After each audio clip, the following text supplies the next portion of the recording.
Hello everybody and welcome to another live unboxing. Today we're going to be unboxing the new Jabra Elite 85Hs.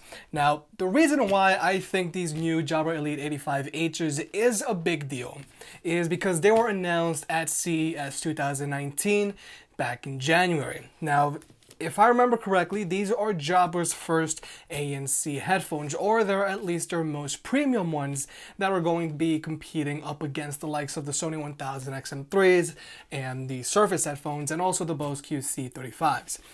But instead of retailing for $350, they're going to be retailing for $300, which isn't a huge difference between these other two headphones, but 50 bucks is 50 bucks. So with all that being said, we're going to jump into actually unboxing this thing. How do we do it? Oh, okay, here it is. All right, so hold on. We're going to go ahead and unbox these. Here we go.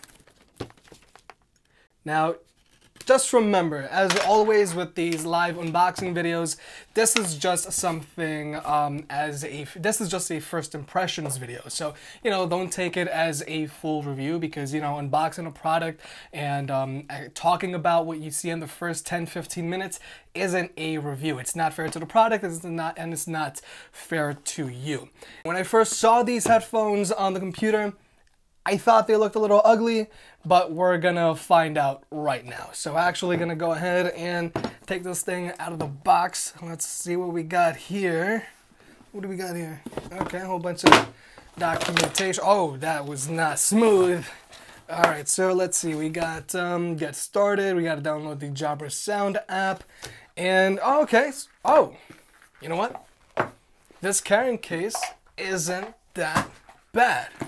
This carrying case is actually better than the carrying case on the, well, okay, is it better?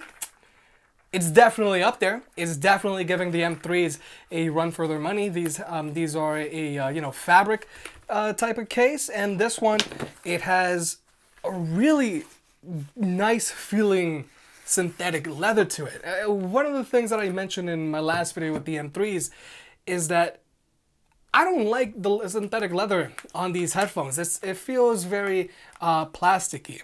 Right now, right off the bat, this synthetic leather feels better than the leather on these headphones. So let's see what the headphones themselves are actually all about. There's the headphones themselves, and an airplane adapter just fell out, but there they are. Hold on, let's get these things out. Huh. These feel nice. Oh, and she's already talking. But these actually feel pretty nice. Okay, so yeah, there's a whole bunch of fabric going on. So there's fabric on the ear cup here. There's fabric here on the headband. It doesn't feel bad at all. I know looks are subjective, and for me, I'm not the biggest fan of actually having this fabric here, but it feels nice. It feels good. And the leather, the synthetic leather on these headphones, these feel better than the ones on the M3s. And let's see, Surface headphones. I think the synthetic leather on these headphones feels just as nice as the synthetic leather on the Surface headphones. Build quality wise, first impressions, not bad. Okay, hold on, wait. So, okay, so they fold up. Can they be laid down flat? Yes. Okay, great, because that's something the Surface headphones can't do. Surface headphones can't fold up like this. And this, to me, I prefer when headphones can do both ways instead of just one, like the Surface headphones. Let's see. So, this hinge feels a little loose. Not the biggest fan of that. I like when my, you know, the ear cup should definitely just lock into place, and instead, yeah, that's a little flimsy. But let's actually go ahead and extend this headband. Hold on. Oh, it doesn't click, it just slides. Oh, okay, cool. Buttons are there, and they click. Do these have a touchpad? Oh no, it's not a touchpad. It's not a touchpad, but it has buttons here on the ear cups similar to the buttons on the Beats Studio 3s.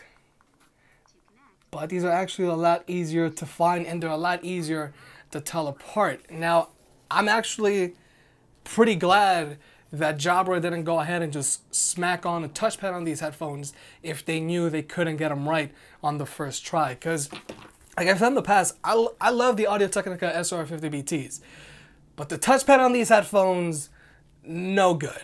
I mean, you got, first off, they're on the left side, and as a righty, there's a learning curve, but then also the accuracy isn't all that great, and, you know, it kind of like ruins the headphones for me. I think these headphones would be a lot better if they had dedicated buttons on them instead of a touchpad, and I think that's a smart move on Jabra. And I think it's smart that some headphone manufacturers, like let's say the Bose QC35s, stick with physical buttons, because some people just don't like touchpads on their headphones, and you know, having to choose a pair of headphones, it could all boil down to go from a touchpad or physical buttons. So maybe some people might think, oh, I want to get the Sony WH-1000XM3s, but I don't know, I think their touchpads is a deal breaker for me, so I might want to go with something like the Jabra Elite 85Hs or the Bose QC35s. So glad to see Jabra stuck with physical buttons instead of going with a touchpad. If they decided they couldn't get the touchpad right, or maybe they saved a little bit of money so that they can put it into the build quality, because you know, these design wise I think they look a little chunky, but they feel very well put together, aside for these very flimsy ear cups. Maybe no, it's the same thing here, maybe because mine is an early production unit. Just so we're clear, Jabra didn't send these out. I got these myself today, so maybe, like I said, maybe because these are an early production version, this is happening. I'm not the biggest fan of this, but build quality wise, feels good. All right, enough talking. Let's see if these are big head approved, because I'm actually a little iffy on these. These feel like they have, okay. Disregard that. These are big head approved. They're snug, but they're not overly tight like, let's say, the Bowers & Wilkins PX. They're not as loose as, let's say, the 1000XM3s. These have a very loose fit, and so do the Bose QC35s. But let's see how the, and these are a little looser than the Jabra Elite 85Hs. Yeah, these have a snug fit, but it's not uncomfortable. The ear cups are spacious. The ear cups are more spacious than the 1000XM3s. Okay, hold on. Let's have a look here. These ear cups are very reminiscent to the ones on Bose QC35s, but they're not as deep. But these are these are slightly more spacious than the ones on the 1000XM3s. What else is there? Let's check out what you get in the case. Okay, so we got this, don't need that. We got a audio jack. There's a micro, okay, cool. It's a USB-C cable. So that means these headphones have USB-C charging. That's good. USB-C is starting to make its way to other headphones. Before, it was only on like super high, you know, not super high end, but like the more premium ones, 1000XM3s, Surface headphones. But now the new Sony XB700s, which are back there, have USB-C. Now the Jabra Elite 85Hs have USB-C. You know, if you have an Android device and you probably have a USB-C port, it means you're going to be able to charge your phone and your headphones with the same cable, which is awesome. And if you have an iPhone, then, you know, you're still going to be having to have a USB-C cable and a lightning cable, because, you know, Apple and Magic. So now hold on, I'm going to go ahead, pair these headphones up to my phone, and then we're going to check out the app, see what these headphones are all about. And we're back. I just went ahead and paired the headphones over to my phone and opened up the Jabra, what is this, Sound Plus app? Yeah, the Jabra Sound Plus app. So, it looks like we have active noise cancellation. We're going to go ahead, turn that on. Okay, there's no cabin pressure, which is good to see. There's a hear-through function, so obviously it's going to be opening up, picking up all the ambient sound around us, so that it's kind of like using open back headphones in the sense that you can hear your music and still hear what's going on around you. That's cool. That's cool to see on these $300 headphones. And then you just go ahead, turn that off, but we're going to turn it back on just so I can hear myself. We got a music EQ here. Hold on, let's see. Okay, there we go. I wish it was a little easier to grab onto these nodes so that we can adjust it. Hold on. Definitely not perfect. All right, I'm going to go ahead, put that back to default. You can edit the widgets. What else we got here? We got Soundscape. What is this, like bloatware? It's kind of like with Sony, where you can like adjust the positioning of the music or make it sound like you're in a concert hall. Features that I never even bother to use. It's just a waste of space on the app. Let's see what else we got. We have, what is this? Smart sound. No, we'll do that later. All right, let's see what we got here. Commute. Okay. So it looks like depending on which ones you have on, it changes the behavior of the headphones themselves. We got in public. So what, are these going to be automatically adjusting themselves depending on your environment? Because the M3s do that, but that's one of the features that I also never use. I just rather toggle ANC or ambient mode on or off on my own, depending on what I need. Okay, cool. So hear through, you can adjust the level of hear through on these. That's good, because there are some headphones where you just can't adjust the level of ambient noise, like the Surface headphones. I don't think you can adjust the ambient level on the Surface headphones. Now, one of the things that I definitely need to test on these headphones is their ambient mode, their hear-through mode, smart enough to automatically pause the hear-through if it detects like a random loud sound. Because like, let's say for example the M3s, if you're walking outside, I'm just gonna go ahead and take these off.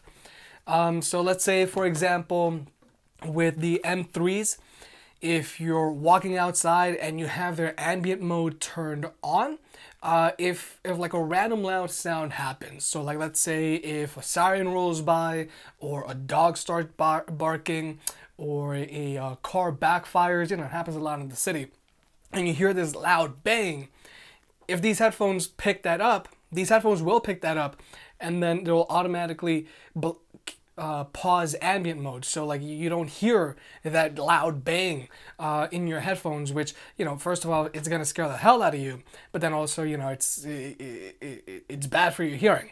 But then there are other headphones, like let's say the SR50BTs. They do this.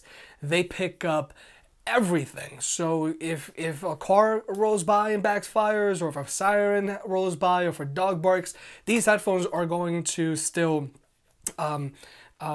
play that with their ambient mode, so you're gonna hear all of that, and it's gonna be amplified. It's gonna be even louder. So that's definitely something I want to see. Gotta test with the ambient mode on these headphones, and also we gotta see what does the ambient mode on these headphones pick up, because again, the M3s do a very good job of just picking up people's voices, and you can also set them to only pick up people's voices. And noise pollution, like let's say the rumbling of an AC, or I don't know, like let's say traffic rolling by, they do a good job of still not letting that noise pollution in. That's why the ambient mode on these headphones is so good. All right, so let's see what else we got going on with this app here. So call experience, auto answer call, use on-ear detection. Oh, okay, so do these headphones have on-ear detection? Hold on, let's figure this out. Hold on. Let's see if these headphones do have on-ear detection.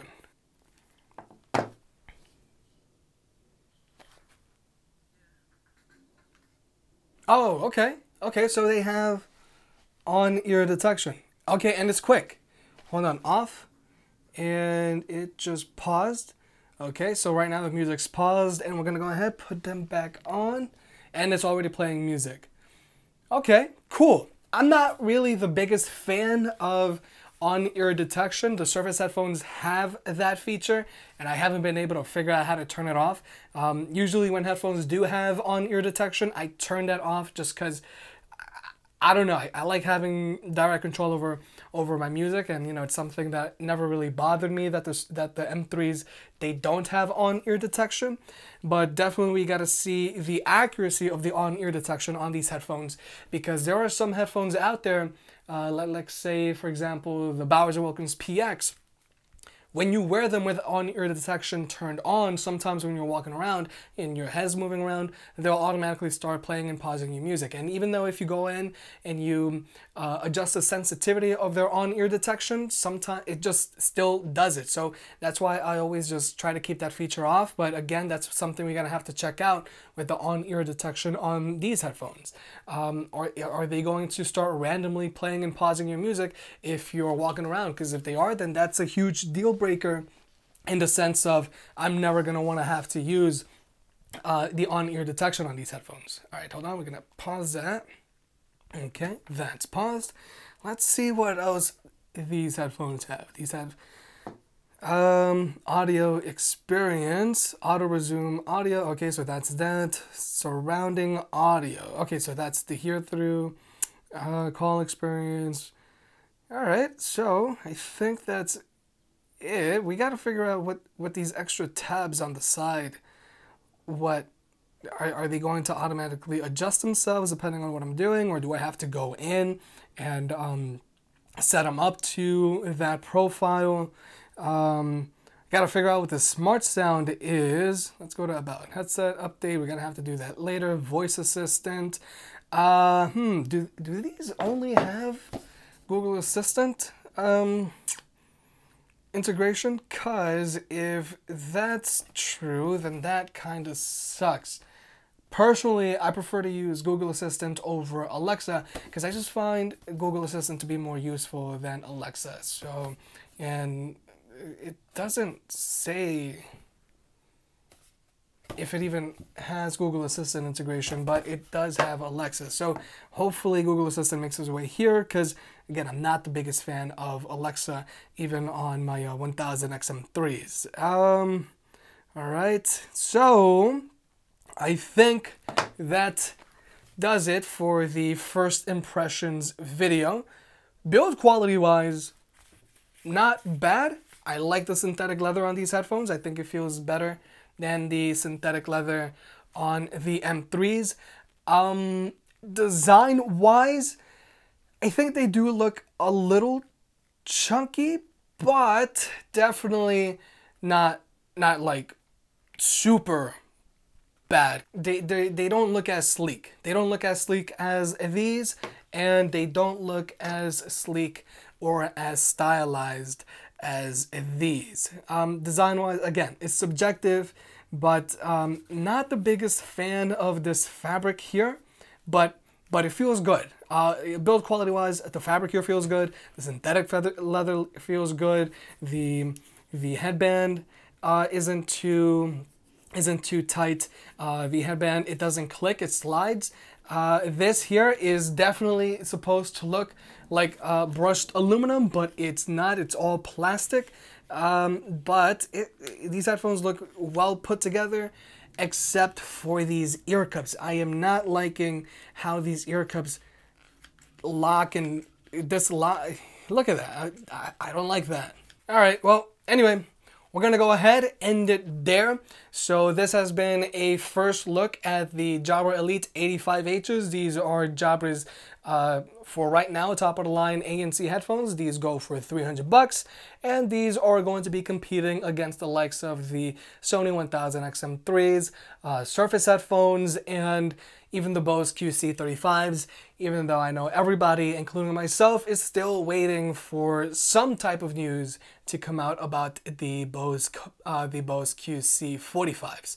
But yeah, other than that, I'll catch you guys later, and look out for a review on these guys in about a week or so. If you made it this far, I guess you enjoyed the video, so hit that like button and get subscribed. It helps out more than you realize. If you want to pick any of the products up mentioned in this video, those will be linked in the description down below, and you can also support the channel by checking out the merch store. But other than that, I'll catch you next time.